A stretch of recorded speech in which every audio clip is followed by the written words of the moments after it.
Roll sound.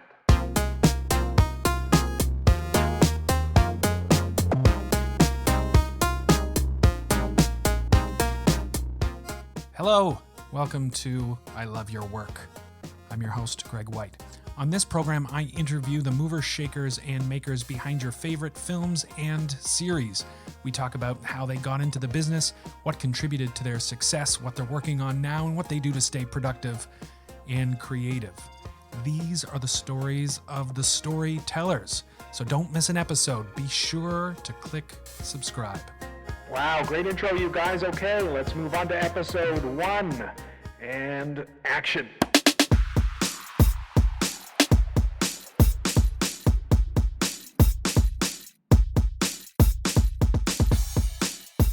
Yeah, when you think you know what a movie is or what makes a good movie in your head, there's such a difference between that and knowing how to execute a good film. And I'm still learning that today, Christopher MacBride is one of the most in-demand storytellers in Hollywood today. Ever since the Austin Fantastic Fest premiere of his feature film directorial debut, The Conspiracy, in 2012, he has not stopped working, writing feature scripts for the major studios and production companies. But Christopher MacBride needs to be behind the camera. And in late 2018, he put his writing on pause and went into production on a new feature film, The Education of Fredrick Fitzell, starring the Maze Runner's Dylan O'Brien in the title role. I was fortunate enough to work alongside Chris in the early days and witnessed firsthand his tenacity and perseverance to make his mark as a filmmaker. And given our history, it was an honor to have him as the very first guest on the I Love Your Work podcast. I'm excited to share our conversation with you, so let's get started. Hey, Chris, thanks for being on the podcast. My pleasure. Happy to be here. Are you? So, tell me, how are things at home? We're in the midst of the COVID-19 epidemic. How are things at home with the kids? Things are fantastic. Nobody has cabin fever. The kids never bother me when I'm on meetings. They're learning. I'm homeschooling them better than their teachers were. We're eating terrifically. Getting lots of sleep. I'm feeling fulfilled with my life. Everything is great. Wow, COVID-19 is really working out for you. It is. It's strangely worked out perfectly. Yeah. No, it's all horrible. I need to go out. Yeah, because I guess that's where you get most of your work done, usually, out and about. Yeah, I mean, people say that a lot of times to me, that like, oh, I guess your job hasn't really changed much, but and it's true. Like, I always did technically work from home, but I never actually was at home when I worked. And I always, every day I would wake up as if I'm going to the office, but I would go to, this is if I'm not in production on something. If I'm writing, I would go to a coffee shop, and I'd stay at that coffee shop all day and work. And I always thought, like, well, if I wanted to, I could work from home. But now that I'm being forced to work from home, I'm realizing why I never did it, which is because it's super difficult to stay disciplined and productive when you're working on your bed, and you're in your pajamas, basically. And like, there's an episode of Seinfeld that's about to come on that you really like, and you have every excuse to just do that for half an hour, and then you're gonna, I'm gonna go eat some of those pretzels. You know what? I'm gonna tidy my room. I work better when my room is clean. I'm just gonna go play with one of my kids for a little bit. I should be. You know what? That other Seinfeld episode's on now. I'm gonna watch that one, and then I'm gonna work. And then the next thing you know, it's 9 p.m. and the day's over, and you've done nothing. Solid plug for Seinfeld reruns there. Yes, well. Yeah. If anyone has not heard of that show, check it out. SEN.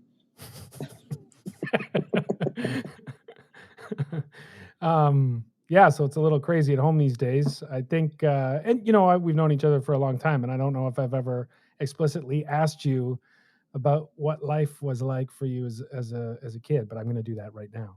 Chris, what was life like for you as a kid? I've been waiting for you to ask this for a long time. What was life like for me as a kid? It was pretty normal and boring, I think, in the grand scheme of things. Big family? Big family, oldest of 4 kids, grew up in the west end of Toronto, just a really kind of straightforward suburban upbringing. playing baseball, playing basketball. Didn't nothing too exciting to report. You lived in Guam though? I never lived in Guam. My family moved to Guam after without me.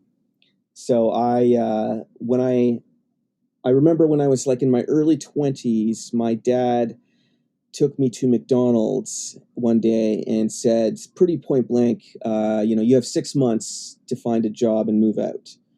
And I said, okay. And then I found a job and moved out. And then really, really soon after that, after I moved out, he took me to McDonald's again. I don't know why we always went to McDonald's. Yeah, much younger than me, all moved to Guam like very shortly after I moved out and got my first apartment, as if they were just waiting for me to go. And he said, well, by the way, we're moving to Guam. Gotcha. So, I mean, that's a little bit of trauma, abandoned by family. Yeah. Oh, yeah. I think sure you were in your 20s, but, I think I had it rough. I'm still kind of recovering from that. I still hear the echoes of, him chewing on those McNuggets and giving me this horrible news. What about as when you were younger? When did the sort of the film bug hit? What's your first memory of you thinking this is something I want to do, or just making something? Well, I'm one of those weirdos that always knew what I wanted to do. Like I think I have like one vague memory of when I was like 5 or 4 wanting to be a chef. And I think it lasted like a week. I was like, I'm going to be a chef. And it was just because I liked eating.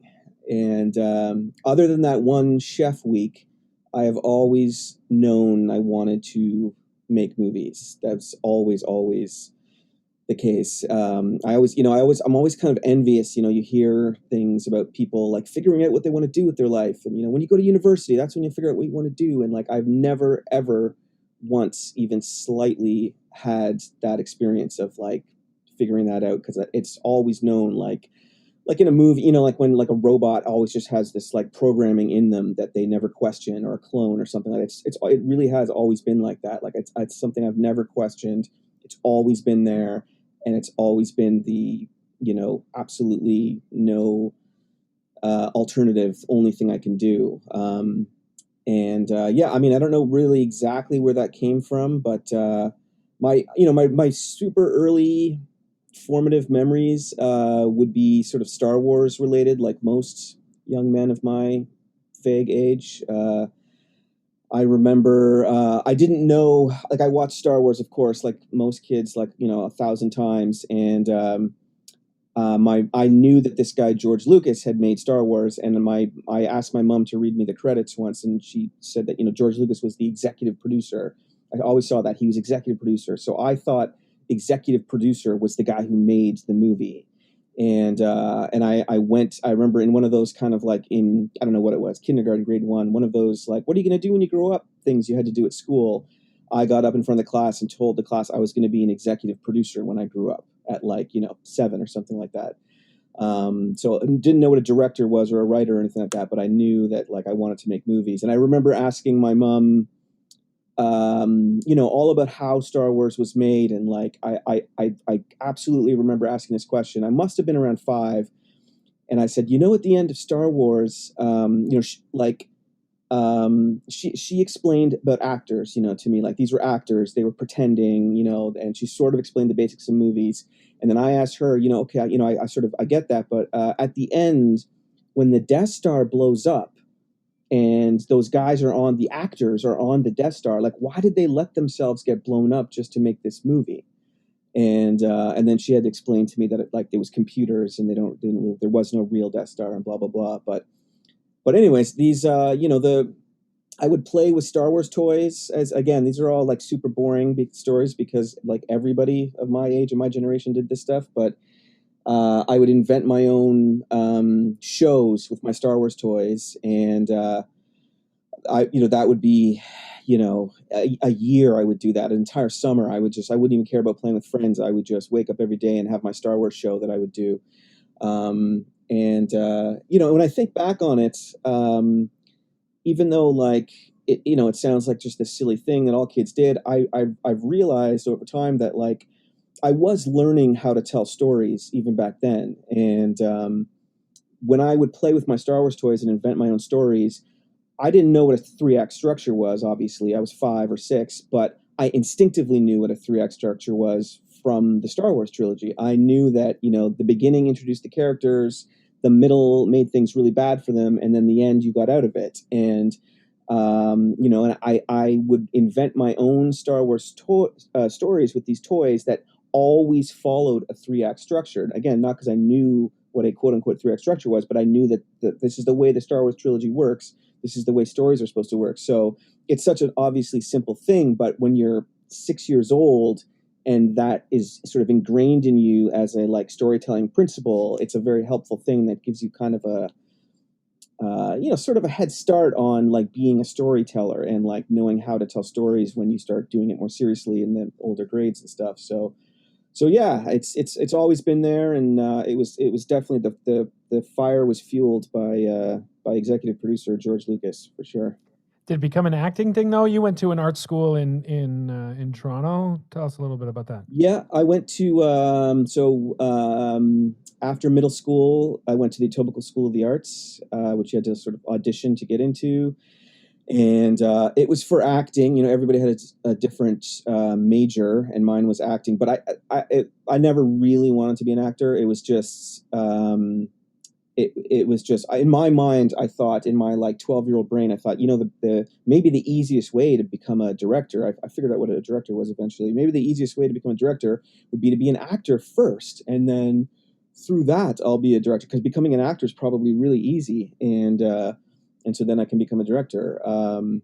But I didn't really ever take acting seriously as a profession. It was just in that high school, the first chance I got, I pivoted to not being the guy acting in the plays, but being the guy writing and directing the plays, and being someone behind the scenes, because that was always sort of the goal.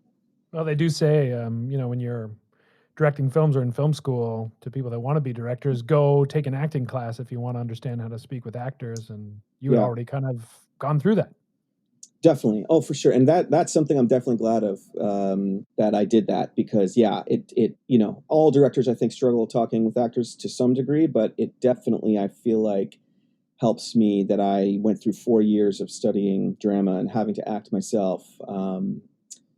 It definitely helps to just sort of know how vulnerable acting is, and how hard it is, and stuff like that. So did you do, quote unquote, well academically in school? Horrible. I did really bad. I was a horrible student, and I got kicked out of my high school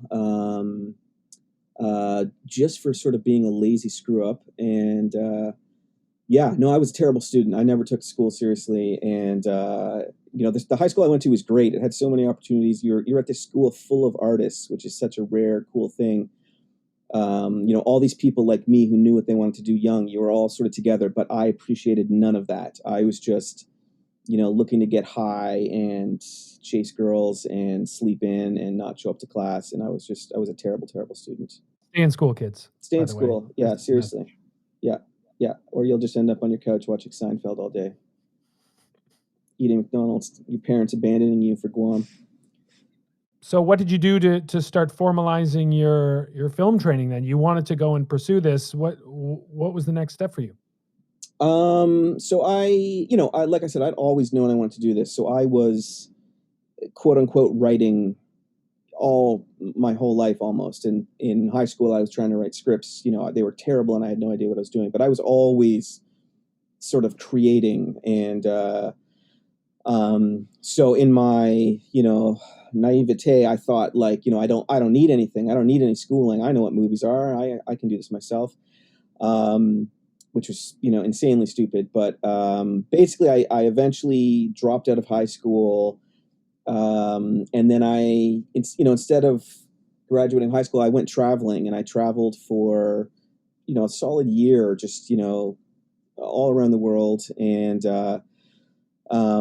then came back from traveling, a little bit less of a screw up, a little bit more sort of, you kind of had to be responsible when you're backpacking through Europe by yourself and stuff. And so I just sort of learned a little bit of self-reliance and stuff like that. And And then, yeah, I then just came back. I got a corporate job for years that was horrible and soul crushing.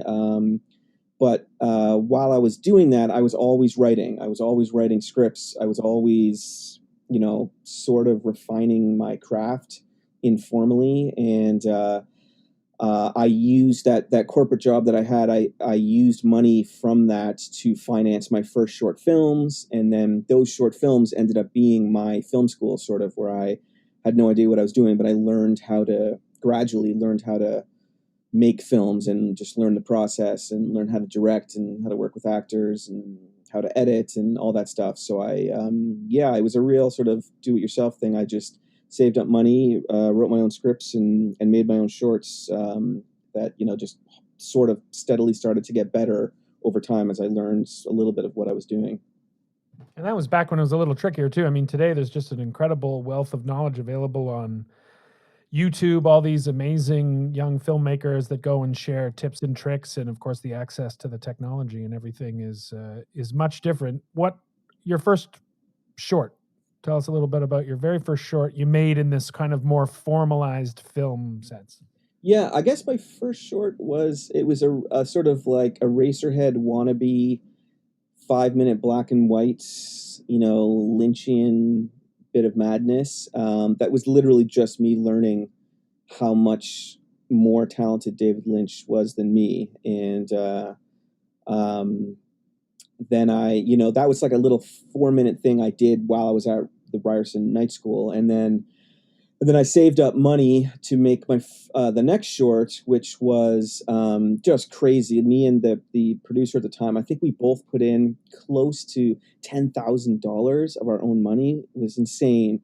We had to save up for so long for this, and we didn't know what we were doing, so we were like overpaying for things, and it was just madness. Maybe it wasn't quite $20,000, but I feel like when it was all said and done, like a year and a half later of like printing the DVDs and submitting to festivals, it had come to like 18,000 or something split between the two of us. So it was nuts. And some of that money, I'd been given $5,000 by my dad to help me out. And, but anyways, it was this big, expensive and just disastrously bad short film that I made. And again, it was just like super weird, sort of expressionistic thing, but it was all good. I don't regret any of it, because again, this was film school for me. This was how I learned how to make movies, was to actually just go and make them. Was that the biggest lesson though? Just like diving in is how you're gonna learn the most. What did you take out of the experience?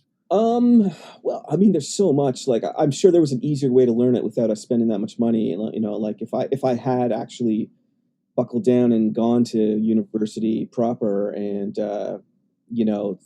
made use of these resources that were there, if I hadn't been such a screw up, that probably would have been a smarter way to go. But, I mean, what I learned the most was, so much. You have no idea, when you think what a movie is or what makes a good movie in your head, there's such a difference between that and knowing how to execute a good film. And I'm still learning that today. I still you can imagine every shot of a masterpiece in your mind, but then to translate that into an actual film, there's so much lost in that translation because it's so dependent on craft and the craft of all these collaborators and money and all these things. So, I realized that, at least 50%, even on these shorts I was making, at least 50% of it is figuring out how to translate your idea to something that actually happens in front of the camera, and how hard that is. And I remember on that big short, expensive short I did, having this feeling that, just by aiming a camera at something, it will make it be a movie magically. Like, if I just put any person there and, in any wardrobe in front of any setting, and, I basically do the camera move right, it'll just somehow magically come together. And when I look at the footage afterwards, it'll look like a movie. And it was like a hard lesson to have to learn, like, no, every single little detail that you see in every shot of a movie is pre-planned. And like every piece of clothing they're wearing, every like little strand of their hair, every bit of background, every bit of lighting, all of that has to be meticulously painted. And it's super hard to do that. And learning the craft of how to do that, how to like get what's in your head in front of the camera was the biggest thing I think I took away from those shorts. Society's been constructed in a way to keep people asleep, to keep them in debt, to keep them feeling powerless, conditioned to deny what's right in front of its eyes. Which is what? That we're slaves. Christopher MacBride's debut feature, The Conspiracy, is a found footage style thriller about two documentary filmmakers who fall down the rabbit hole searching for a missing conspiracy theorist. Starring Aaron Poole and James Gilbert, the film led several critics to herald it as the best film in the genre since The Blair Witch Project. But getting to this milestone in his career was a difficult road to travel. So basically, I was, as they say, in the wilderness for years, where I was just, I was writing scripts all the time that no one cared about. I had no one to read them, but I was busting my ass trying to write these scripts and make them good. And then there'd be like, a couple friends that would read them, but like, they don't have any connections. So like, no, there's nothing to do with them, but I was still busting my ass. And same thing with the shorts, I would try as hard as I could make these shorts. I think I made 4 in total, and it gets depressing, and you sort of feel like, what am I doing this for? Like I'm spending every dime I have, and I'm spending my life, and I'm just like pounding the pavement and grinding away, and is it for anything? No one, like, who cares? And then eventually, at least what happened with me was I anyone in the film industry that I could meet, I would meet. And, from the tiniest thing, like, oh, this guy does craft services on this Canadian TV show. And like, oh, I'd talk to him. And then just trying to make connections, trying to just meet more people in the industry, because you have to have that. And then eventually meeting more and more people, and then eventually finding people who I could show my scripts to, who could then show those scripts to other people. And then eventually my scripts got into sort of the right hands of the right people who read them and liked them. And then some traction started happening for me where people started talking about wanting to make these scripts and finance them and stuff. And then it's still years where you're having all these false starts trying to get feature films financed, and you think you're going to get it, and it falls apart. And but eventually, I got to a position where I got my script, The Conspiracy, my first feature, at Telefilm and Ep1, both in the movie network and stuff like that. And Chorus, they all ended up funding it. And I do remember this moment where they were considering financing this movie, and they asked Telefilm asked, at least, well, let's, Chris hasn't made a feature before, does he have any shorts or scripts that we could read? And luckily I did. I had, up to that point, a lifetime of things I'd been working on, so I was able to like take my best things that I thought were my best things and show it to them. But I remember in that moment thinking, this is why I busted my ass in the wilderness for years, like hopefully perfecting my screenwriting skills and getting better and better with my directing in the shorts. So, because this moment was going to come where someone was going to be like, okay, I'm going to give you a chance to direct a movie for $1 million. But show me that you're going to be able to handle this. And if I hadn't been busting my ass and writing scripts and making these shorts at that moment, I would have been like, oh, I don't really have anything yet. I'm just hoping for my shot, with no way to prove it. So it was one of those moments where I all that time of working for nothing and no one caring kind of felt like it had paid off, because I had a short I could show Telefilm that I was kind of proud of, and I had scripts I could show Telefilm to show them that I hopefully could write. And then we shot it like all first features. It was brutal and hard, but we got through it. And then we had our premiere at Fantastic Fest in Austin. It was a strange time. I remember, you feel so good when you finally get that chance to direct your first feature film. It's like, oh my God, it's $1 million. It's so much money. And then you work as hard as you can, you make the best movie you can. And then after you're done, at least what happened to me, is then there's this huge gap in time where nothing happens, where you're waiting to see if it gets into festivals, you're waiting to see if people will buy it, you're waiting to see what kind of life that film is going to have. And then you kind of go back to your life. You've been in this crazy, just insane bubble of making a movie where you're kind of doing exactly what you want to do, and then it ends, but the movie's not out yet, so no one has seen it. And then you just go back to like, oh yeah, I remember this boring world I lived in before I made movies. And then with The Conspiracy, we had this bizarre kind of thing happen where as soon as it was done, and we started showing it to people, it got a lot of interest down in Hollywood, in LA. People down there really liked it, and it almost got like a wide distribution deal at Universal. It came really close, and I had to go down to LA, and that was my first time, going to LA for work. And did you have representation at this point yet? No, I had no representation at all. This was like the producer putting the movie out there into the world and getting in front of people, or did this come off the backs of the festival? How did Universal find it? This was pre-festival, so this was, and pre-agents. So it was basically, when we finished the Conspiracy, the first thing the producers did was try to get a sales agency to sell the movie. So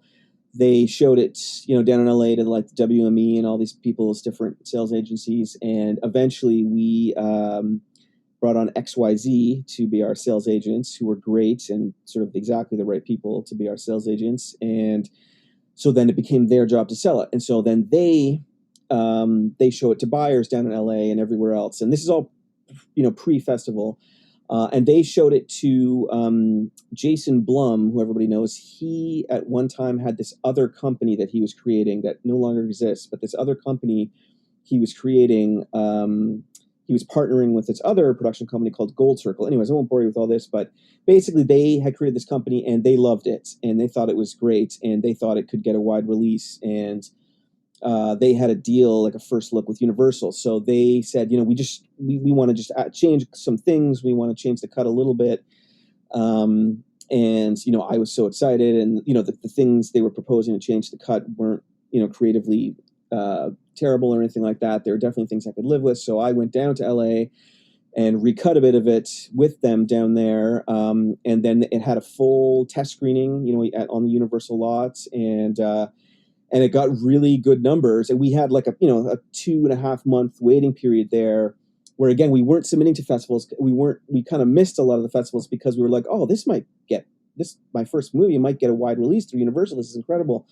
But then it didn't. But then it just missed out on having, the right, whatever the metric is it's supposed to have for the test screening. It didn't quite get it. So then we had sort of spent 3 months or so in this weird holding pattern with Universal, and then we're back to square one. So then we're like, oh, I guess now we got to submit to festivals, but we've missed the TIFF deadline and we've missed this, we missed that. And so anyways, this, basically a year went by between finishing the movie and it actually coming out in a festival. And that was Fantastic Fest, where it premiered.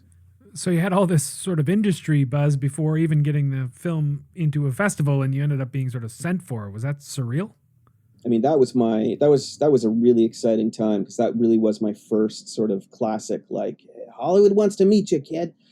And so it was super exciting. I didn't sleep the night before my flights going down there, and I had no idea what to expect. I just, it was basically people in Hollywood liked my movie and wanted to try to get it in theaters. And so I went down there knowing nothing about how Hollywood worked. And I remembered vividly that week I was down there.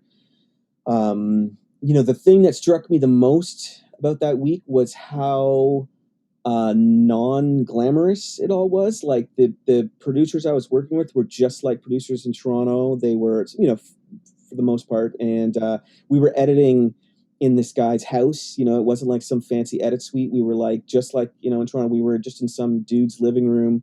And I also realized that, like, I kind of, it wasn't just that trip, but as I eventually spent a lot more time down there, that, they were looking for me. That was the thing I didn't ever suspect, but realized that like everyone in the film business in LA are searching for people just like me. Like, and there's people at every studio, at every production company, their job is just to find people like me. And I was really sort of pleasantly surprised when I got down there that like, oh, like they want me here. Like, this is not some place I have to pound on every door and try to kick it in. Like, they're looking for me. They've been waiting for me. They are like, they want my ideas. And so that was a really nice sort of feeling. And I've always felt that about Hollywood and LA. And I know it can be, people talk about how it can be a really like isolating, lonely place. And I'm sure it definitely can be. And I'm sure it all depends on how your career is going and stuff like that. But I've always found it to be this just, this place where everybody there loves movies and is making movies. And if you can help them make movies, they want you there. And so it was a great first trip going down there. And it's you could do 3 hours on what it's like down there, but it's always, I've always enjoyed it. The conspiracy starts circulating around Hollywood, and then it gets into Fantastic Fest in Austin, which is a pretty well attended festival for a genre festival from the industry, right? Yeah. When we were there, I remember being at the bar next to, Ryan Johnson and Tim Burton and all these people that were also premiering films there. And it was cool. It was a really cool, fun experience for me. Again, being my first film and my first big film festival, it was great. It was exciting. I drank way too much, but it was a super scary and fun experience. And it was the sort of like the roller coaster ride of what it was like to have a film premiere, which obviously had never happened, and I had no idea what to expect. But like you go to the premiere, your film premieres to an audience of strangers and journalists, which is already terrifying, and you do a Q&A afterwards and everything. And then before you're even out of the theater, reviews are popping up online, and people are suddenly calling you. And I will never forget like walking out of the premiere in Austin at that theater, and like a little lineup forming of like different producers and different people that just wanted to talk to me, and like and agents from all the big agencies started like emailing me like instantly walking out of the theater. Your inbox starts filling up with like all the big agencies trying to get in touch with you and stuff, and it's just overwhelming. But then you're also getting like reviews, and some of them are like super horrible and they hate the movie and say you're the biggest hack in the world, and some of them are great and they say you're a genius. And it's just like, it's such a strange circus like feeling.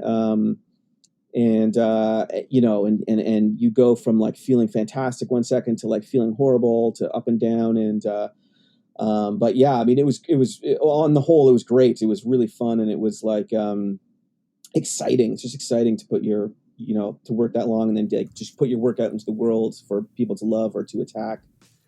So the doors burst open in Hollywood for Christopher MacBride, and the first project he pitches creates a bidding war and lands him on the blacklist, the annual list of the best unproduced scripts circulating around Hollywood. The script was Echo, a sci-fi thriller about a CIA drone coordinator battling his own psychological health while trying to decipher whether his wife has been replaced. Sounds like something you want to see right now. But surprisingly, it's still in development several years later, even with the likes of George Clooney having been in talks to direct. You get signed, and then you start going out pitching, and one of the very first things you get out there is this script Echo, which ends up hitting the blacklist, and that breaks you out even farther. What was that experience like? Yeah.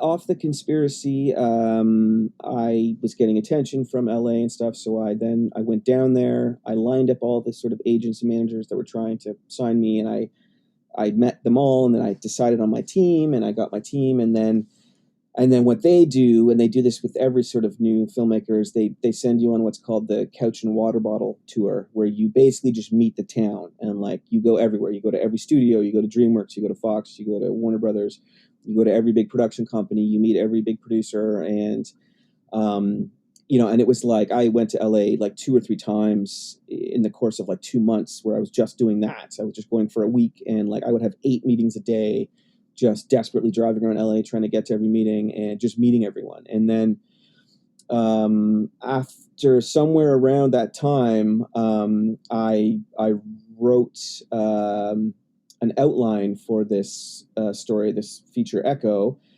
And then that was sort of my first, like, okay, I've met everyone now. Now here's my first thing I'm going to like put into the world, now knowing people down in LA. And yeah, it was really well received. There was a little bidding war that sort of broke out over just the treatment, the outline. I eventually decided to go with 21 Laps, who are Sean Levy's company, who do Stranger Things and Arrival and stuff. And this was long before they did Stranger Things and stuff. After I was finished a few drafts, it then went out, as they say, in LA, and basically everyone in Hollywood read this script. And I was getting, it did sort of change things for me again, where I suddenly had like, every agent and every agency was trying to steal me away from my current agency. And, Christian Bale was really interested in it. And it was just this really sort of crazy time where I remember it was at Fox. The script was at Fox, and the weird way I could tell that people were getting excited about this was every time I went to Fox, I'd drive onto the lot, and I'd have to drive through this labyrinth to find parking, and it was so hard, and I'd end up just going to the roof and screw it, I'm just going to park in the sun on the roof because it's so hard to find parking at Fox. And then when I went down there after the script had gone out to everyone, I flew down and I drive onto the Fox lot, and the security guy says, "Oh, you're in gold parking." And I was like, "What's gold parking?" And he pointed, it was 2 spots that were right in front of the doors at the front of Fox. And like usually you got to drive for like 10 minutes to find a spot in this like crazy tower of parking. It was these, like, literally there were only 2 spots, and they were both these golden parking spots that were right in front of the main doors. And so I parked there, and I was like, wow, this is totally like a LA status thing, isn't it? That literally is the only time I've ever had that parking. But yeah, now I'm not even allowed on the lot. The Echo's been in the news, it seems, or at least in the trades, every few months. I think the last thing I remember reading was Clooney was attached to direct. How has it been like seeing this other part of or learning that part of the business where a script can just move around as it's trying to find the right home? And how do you sort of navigate that psychologically as an artist? Yeah, I mean that's definitely something I learned about how it works down there, how it works in Hollywood in the film business is development hell. And what that is for people that don't know, it's basically you've written a script, you've got a script that's ready to go, and now you're trying to put it together, you're trying to cast it, you're trying to green light it, and go into production, but you get stuck in that development hell for years. And so Echo is the most notorious of my different, feature scripts for this. But like after I wrote Echo, I wrote a series of other scripts that all were, at studios down there, and people loved them, and it was great. But like they didn't get made, and it's this really strange sort of limbo world you live in, where like, I was, to be honest, I was getting paid very well by these studios to write these scripts, and they pay you per draft, and sometimes they need like 3 or 4 drafts. And, you realize that, lots of people in Hollywood just live off of development, and they don't actually make movies, or rarely make them, but they pay the bills by just, continuously being paid to do drafts of these scripts. And, on one hand, I would tell myself like, man, 3 years ago, I would have murdered to be in this situation where you're getting paid anything to write, let alone, having 20th Century Fox pay you to write drafts of your own script. But eventually, it starts, for me, it started to weigh on me, where I was like, this is not what I signed up for. Like, I want to make movies. I don't want to just get paid to write these things that will never become movies. So, yeah, that's a trap you can really easily fall into. And so with Echo, that script, we had a lot of different, like, A-list kind of actors attached, and they would be attached and we'd get really close to making it, and then they would drop out for whatever reason. One of them was one of the Avengers, so the Avengers changes schedules and suddenly it doesn't match with his schedule. And all these things where literally years go by where you get really close to making this, and you have to plan your life around it. You assume you're going to make it. It looks like you're going to make it. You're planning, okay, I'm going to be in South Africa for these months, and then I'm going to be editing at this, and you're like planning your life around it. And then an actor, for whatever reason, drops out, and then all of that is gone.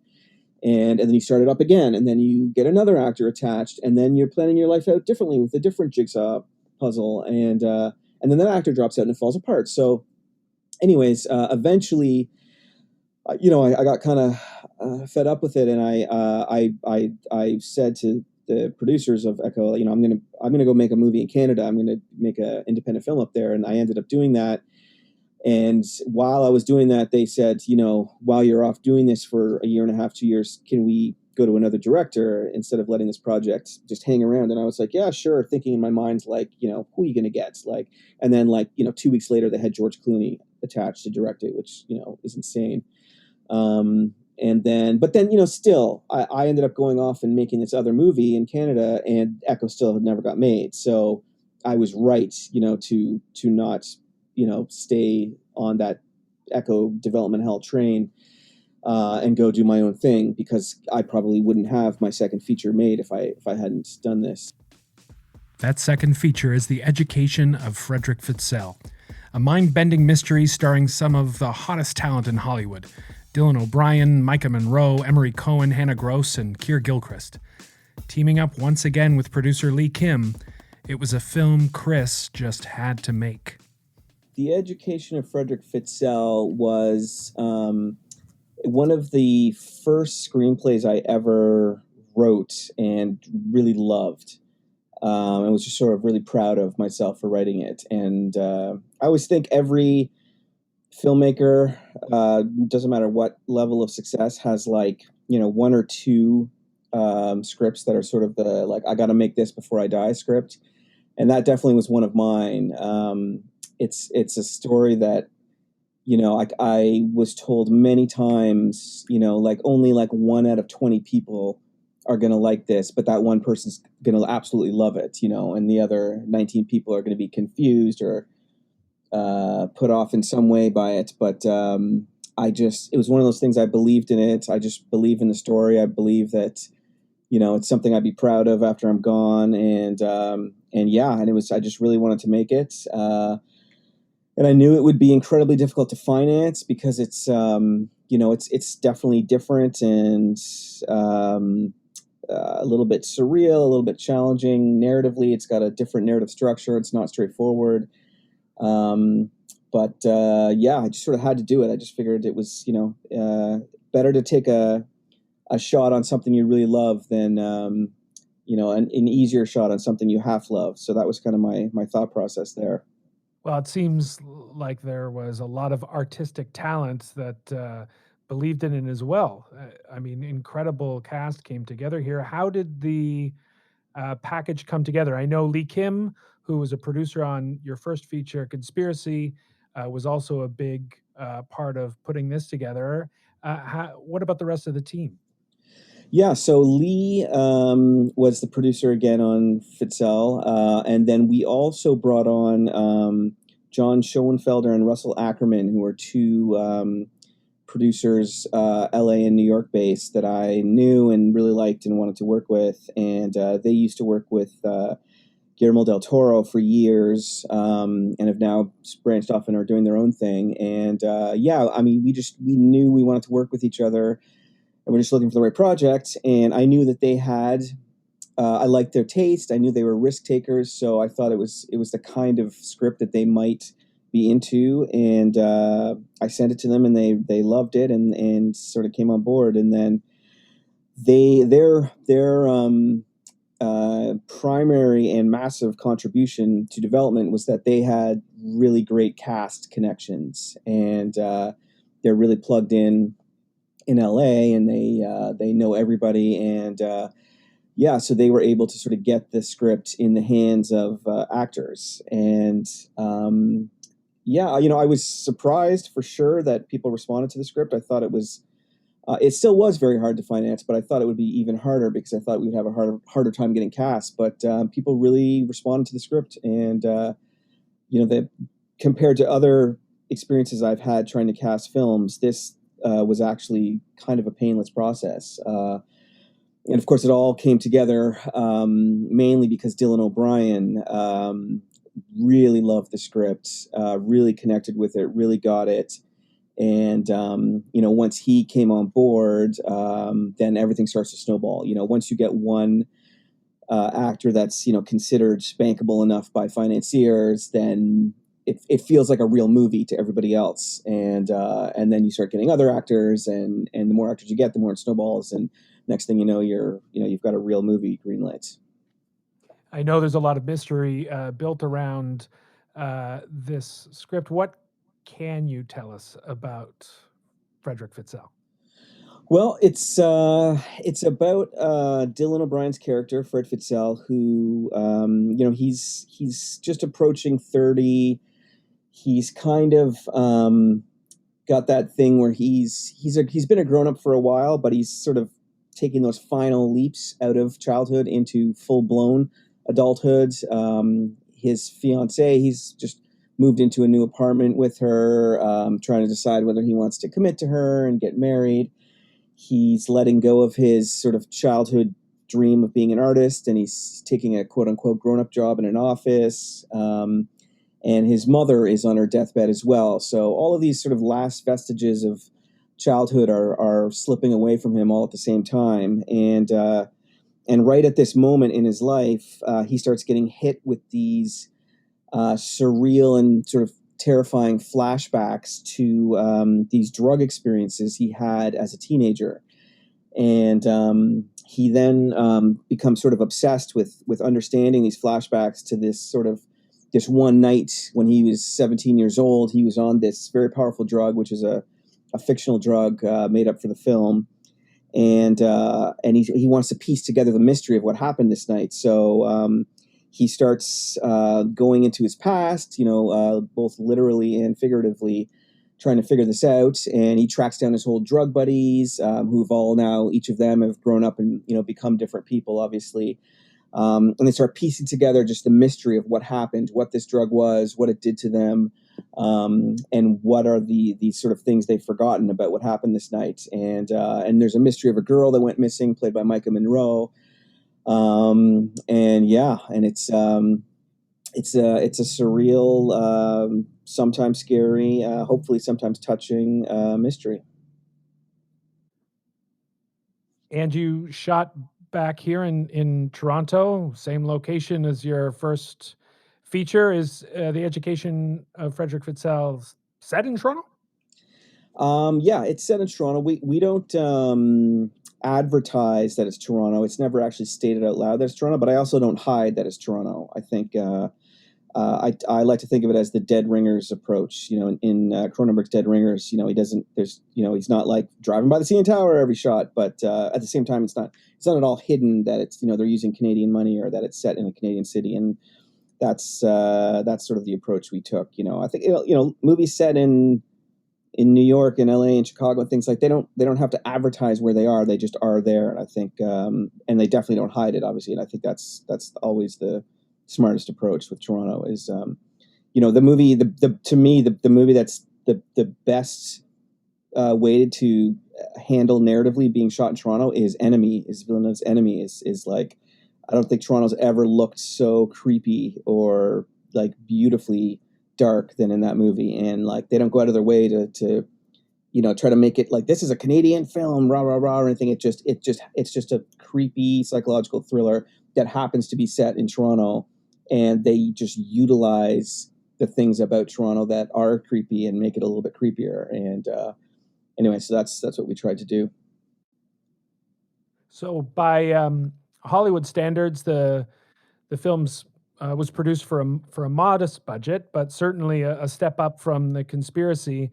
Going from The Conspiracy to a larger budget with Fitzell, Was there a big difference for you, or was it much of the same?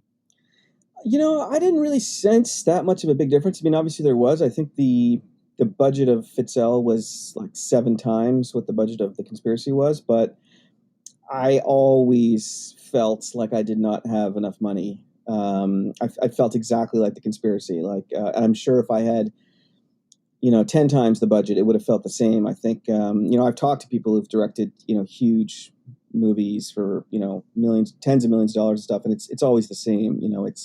You rarely ever hear a story about anyone who made a movie and had too much money. Like you never have enough time. You never have, the tools. You're always having to improvise. So yeah, it didn't really feel different to me at all in that sense. But having a more recognized cast felt different at first. I remember at the end of the first week of shooting. For the first week, we had just 2 of the leads, and then there was a day towards the end of that first week when all the cast happened to be on set at once, getting their like costume tests done and stuff like that. And so they weren't all shooting until the next week. But I went downstairs to say hello, and there was just this moment where like everybody was there. So the whole cast of Dylan O'Brien and Hannah Gross, Emory Cohen, Maika Monroe. I think Keir Gilchrist was the only one that wasn't there. But I had this moment standing around talking to all of them that felt very surreal, and it was sort of a like, wow, like it's amazing, these characters that I dreamed up in this strange little story I never thought anyone would like, and now I have such cool, good actors that are like come to life right in front of me, and they're all here, and it's real. And I just remember that moment. But you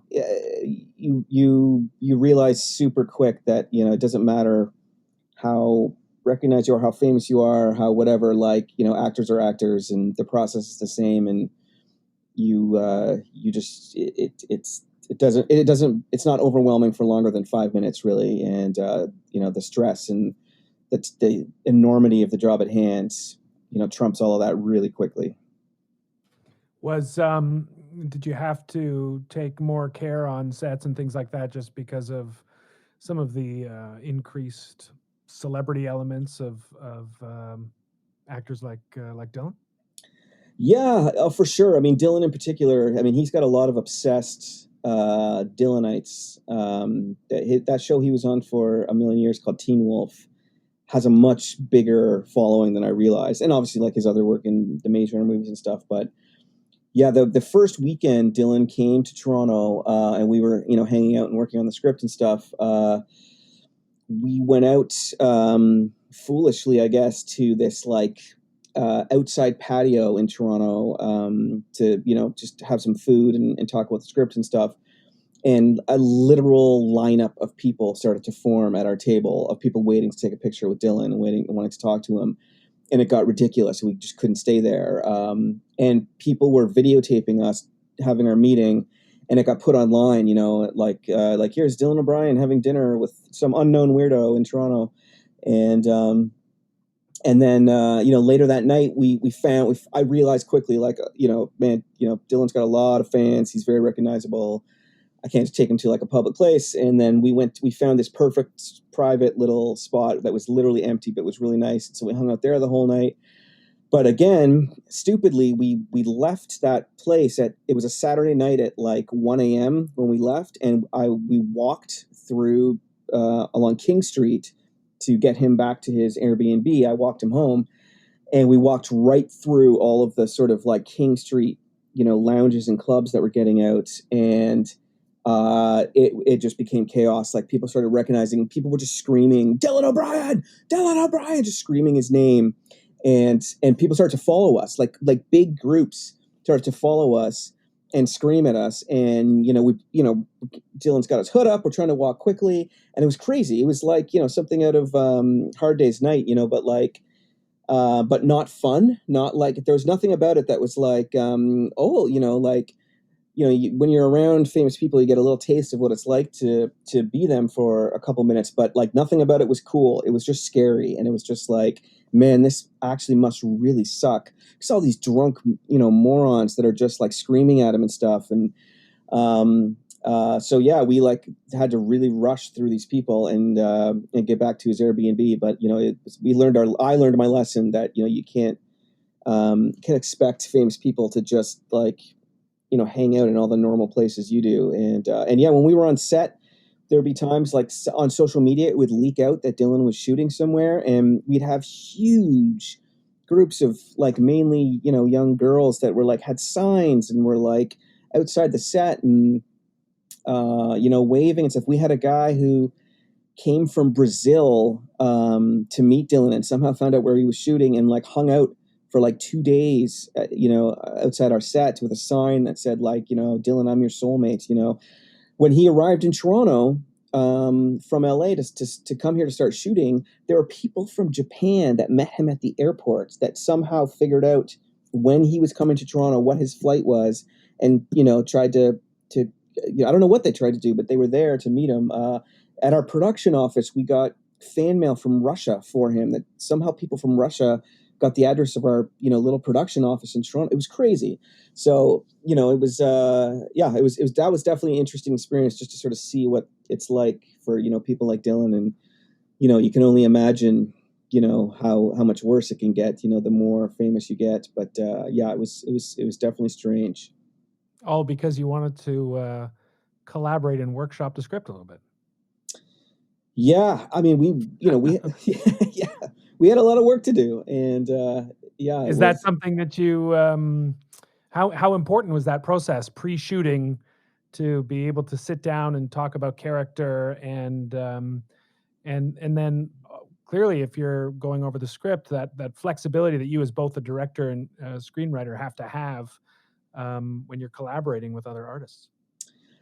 Yeah, I mean, it's very important. Like, I think every actor is different, and every actor has their own like secret language, and every actor has their own way they want to be directed.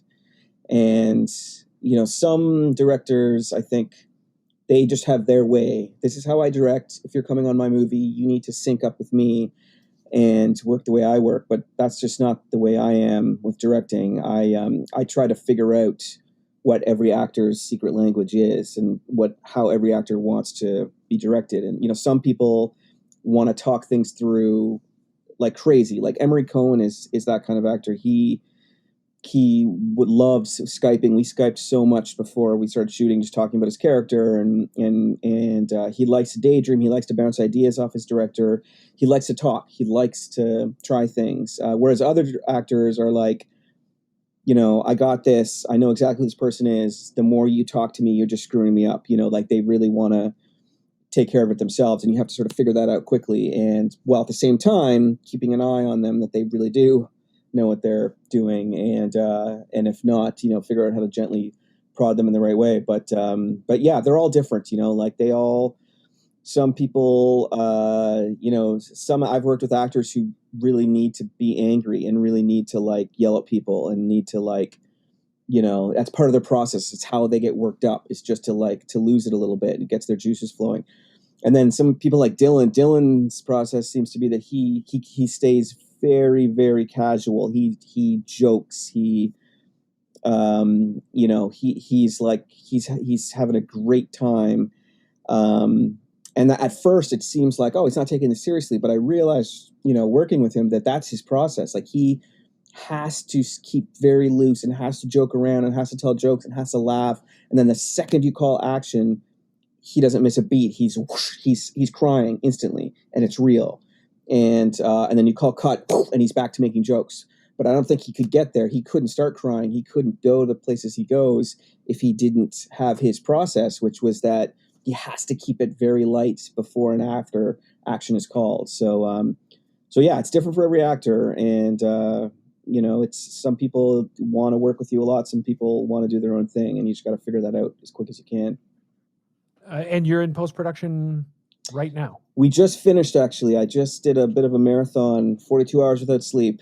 And we just finished the film and just delivered it. So hopefully it's not too much longer till it finds a home in the world. It was interesting finishing it during the pandemic because we were about, I'd say, like a week and a half we had left of editing, of cutting, and then the whole world just shut down. So we had to stop and start editing remotely, which obviously made everything longer. It took, so much longer when you're working that way.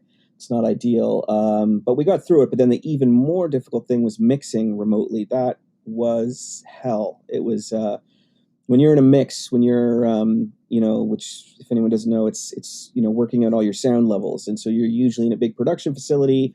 You're looking at a movie theater size screen. You've got 2 or 3 or 4 sound mixers with you in a room, and you're just talking it through. Like, this should be louder. No, not that sound. This sound. That little sound there needs to fade out here. And you're just talking through every little sound. You're rewinding, going back, rewinding, going back, rewinding, going back, perfecting every second of sound. And then when you're trying to do that remotely from home with a Word document, you're trying to explain these things in a Word document you're typing up and sending to them. It's really, really challenging. So that extended how long it took us to finish as well. But, this is the state of the world right now. It's, I'm far from the only person having to deal with this. And then there's the question of where this is a film that, we had thought would go into film festivals right after finishing, but, there are no film festivals right now, and nobody knows when there ever will be. So what do you do when you have a film that's made for a film festival, that suddenly is being birthed into a world that there are no film festivals? It's going to be we're a bit of canary in the coal mine for the industry, I think, to see how all films like our film that are just finishing as this pandemic's hitting, to see what happens. Like, do we just virtually go to buyers directly? Do we skip the filmmaking or the film festival process entirely? Do we skip the theatrical window entirely? Do we just go right to Netflix? I know a lot of people are doing that anyway, but like, it's our hand completely forced now, and we have to do that. I don't know the answer to any of these questions, but these are all things we're going to have to figure out, where this film finds a home. Yeah, I think at the end of the day, this movie is going to find a very dedicated and passionate fan base, and I will be among them. I can't wait to see it. You know why? Because I love your work. Thank you, sir. You see what I did there? I see what you did there. You set it up, and then you brought it full circle. Yeah, and that's the title of got it. Right. I'd like to thank Chris once again for being my very first guest. I feel like we just scratched the surface.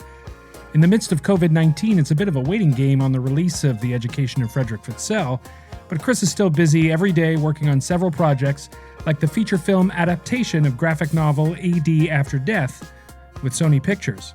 And no doubt it won't be long before he's back behind the camera again. If you enjoyed my conversation with Chris, please review and share this episode, and don't forget to subscribe. Our theme song is Hollywood Fox by Philip Gross. You can check out more of Philip's great music at philipgross.de. Thanks for listening. That's a wrap, everybody.